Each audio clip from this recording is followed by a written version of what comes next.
Good morning. It is another vlog. Well, let me tell you a little story time. It's been a saga this weekend. I tried to get a loan to pay off the remainder of my car, which shouldn't be that difficult. And I tried 2 places and both of them were like, no. So I went to my bank and I said, is there something going on? My credit report seems completely fine. It's like the best it's ever been, the best it could be. What is happening? Have not always been fantastic with money, but this seems like the time in my life where anyone should be able to give me a loan. And decline. Something's amiss.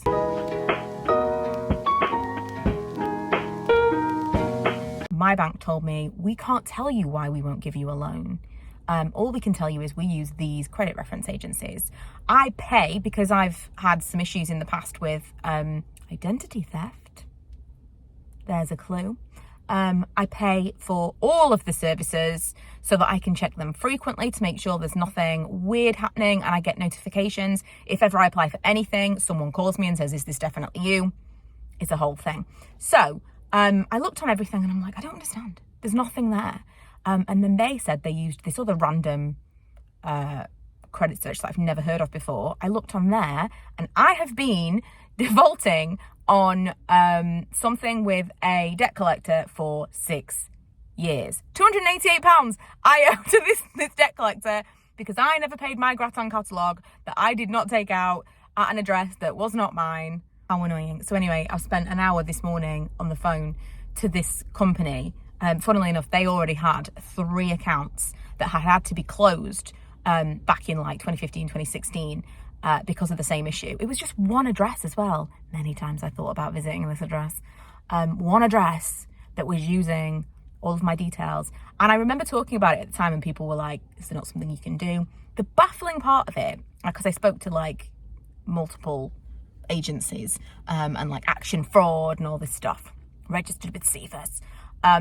The baffling part of it is, it's not a crime against me.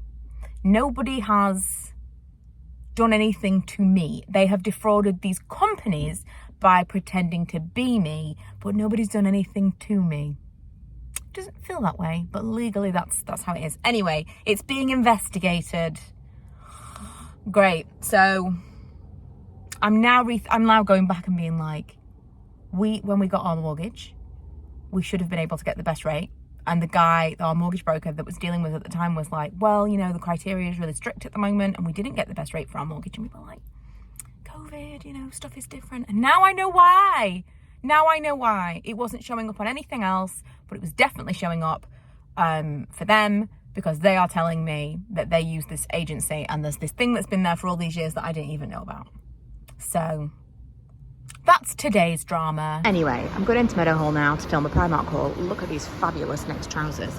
I'm not going to film a Primark haul. What am I talking about? I'm going to film a Primark shop with me. This is quite interesting. What is this all about? I don't know. I walk through Next every time we come into Meadowhall, you know, just to get to the other shops. And I'm often really impressed by their stuff, but I don't like stop and actually look anymore. I used to get the catalogue years ago, but recently especially they've had some really nice stuff. Perhaps at some point I should actually make the effort to come in here and try some stuff on. Right, I'm out of Primark. I feel like because I was holding stuff for so long, because I tried stuff on and I was like queuing for the changing room and it was a whole thing. I feel like I'm like without something, like I've forgotten my bag, which I haven't because it's on my shoulder. I think I'm going to have to go and get some food because I want to go to Boots and have a look around. I want to maybe film another shop with me while I'm here since I'm very rarely here by myself. So I thought I would take the opportunity. So I'm going to go and check out the food hall. Oh my God. I wanted something that felt a little bit more substantial. So I'm going to try the burrito bowl from Bar Burrito. I usually just get it like as a burrito, but it's so messy. I thought I would try it this way. That was so delicious. It was way nicer than just, I don't want to say it was nicer than the burrito in a wrap, but it was just as good. I wish that you could get something like that. I'm saying this now, can you get something like that from Taco Bell? You know, KFC do those like rice boxes. I'm always looking for something that feels like an actual meal, but that you can get as a takeaway.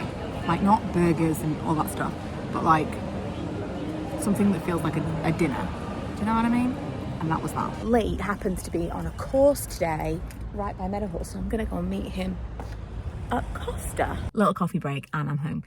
Also, I was just my phone has been playing me all kinds of shuffle today. It's just a fantastic mix of songs, and I was just singing along to what is it actually called, by Janet Jackson, you know, the Everywhere I Go, that song. And I was like singing along to it, and I'm like choking up, is that the phrase? Like crying. And I'm like, what is wrong? Does this happen to anyone else? And I think it's like a big wave of nostalgia hits me when I'm singing certain songs. Certain songs come on and I'm just like, and it makes me cry. And I'm like, what is wrong with you? She's having a breakdown. She's having a full breakdown. I finally succumbed. Speaking of breakdown, it was a lot of peer pressure over an extended period of time, years in fact, but I've finally given in. I now own an air fryer. Just put in some jacket potatoes. This is very exciting. Ella had the first trial run. She had some chips. I get it. I always understood why people loved an air fryer. I just didn't know if I really needed one. And then I was reading an article about how they are more economical if you are cooking for one, which often that happens, or like one or two, that I'll be making like potatoes or something for just Lee and I, or Ella heats the oven just to make some like mozzarella dippers or something like that. And it seems like it does make the most sense to do that in an air fryer. We are just a little background. Also, that was the weirdest show. Really just looking for a justification for the purchase, but just putting it out there, let it be known officially, I am the owner of an air fryer. Send me your recommendations of what I should cook. It's probably going to be mostly potato things, but I realise people bake cakes in them, so it's quite possibly a whole new world that's been just opened up to me. And that is how I'm going to leave you today, because once they are cooked, we are going to eat, and I'm going to go to bed because I am exhausted. So I will see you guys tomorrow.